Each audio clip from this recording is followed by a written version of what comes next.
Ladies and gentlemen, let's game into the video. We have a couple of pieces of news which are actually pretty cool today. So the first one is that Jim Kellar, the legendary CPU architect. He's just recently left AMD after joining the company back in 2012, is now joining Samsung. That's a rumor anyway. We'll get into that in just a second. And the fact that Intel's 14nm Xeon-D and Pentium-D update lineup has been leaked. But first, let's discuss Jim because it's a simpler and quicker piece of news. So Jim, of course, rejoined AMD back in 2012, and he has been chiefly responsible for the creation of Zen. So the Zen architecture is largely his baby. Previously, his work was on such chips as the K7s and K8s, but now he is rumoured to be moving to Samsung, which is obviously not so great news for AMD, but pretty damn good news for Samsung themselves. So these rumours spring up originally from the Chinese website Weibo, and Kellar will be now joining Samsung's R&D centres in Austin, Texas as the chief architecture. So what is going to be his primary role? Well, most likely hardware mobile. Samsung have done pretty well for themselves, and that's a bit of an understatement. They've now debuted 14nm FinFET processors for mobile, and so its primary competitors, including TSMC, are gnashing on their heels because, let's face it, if you're the leader, or at least close to being the leader, your competitors aren't just going to say, well, that's fine. No, they're going to be analysing every single move you make to try and catch up with you, or better still, beat you. With that said, TSMC, just for the sake of argument, are already working on 16nm, and that's a bit of an understatement. In fact, to be more accurate, about a month ago TSMC had started shipments of its second generation 16nm FinFETs. So, what is the plan right now, of course, is the iPhone 7 and other high-end cell phones. At the end of the day, Samsung wants to provide the chips. It's kind of a weird situation where Samsung are competing with Apple, for the sake of argument, but they are also keenly responsible on actually providing their chips. It's this really weird love affair / hate affair that the tech industry seems to have for its rivals, but that be business. While, once again, Jim's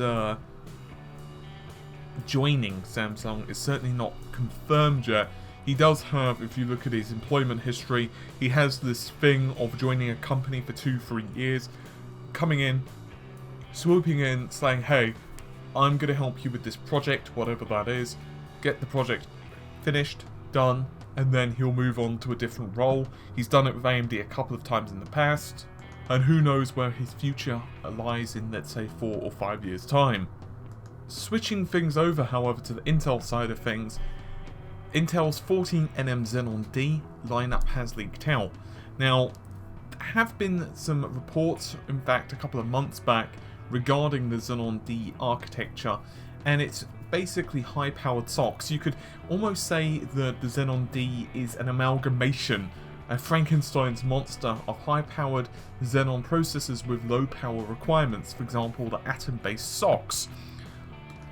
The main core, I guess you could say, the main architecture will be Broadwell-based, which isn't particularly, I don't think that's particularly surprising, and it will feature the regular virtualization and all of the normal bits and pieces that you would expect, including AVX2. The primary difference here, however, is the chipset logic itself is going to be incorporated on the system itself for, obviously, creation of system on a chip. So the basic premise here is where the chipset logic normally is part of the actual motherboard itself, just like we're seeing kind of in the industry itself, where we're seeing more and more functionality. Like obviously back in the day, the South Bridge was a separate contraption. Now, of course, South Bridge is amalgamated. North Bridge, more and more the functions are starting to become part of the actual chip. In this case, also the logic is now part of the actual SoC. The highest end of these is going to have either 12 cores with 24 threads because of our good old friend hyperthreading, or 16 cores, 32 threads. Unfortunately, we don't know what the wattage and power requirements are as a whole, and we also don't know what some of their specifications are, but it's still quite monstrous. So for the sake of argument, it will support either DDR3L or DDR4 up to 2133, 1.5 megabytes of LLC cache, or 256 kilobytes of level 2 cache. It's all pretty impressive stuff, and honestly the fact that it's got 24 times PCIe Gen 3, it's pretty impressive, to be honest, what they've managed to cram into such a small space.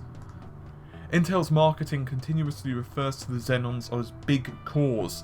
Now you may think to yourself, what the hell, they're 14nm, how the hell can they be that big? Well, what they're referring to is their performance. Here, this is not a case of the size, it's rather the actual performance of the processor and what it's capable of relative to the power requirements.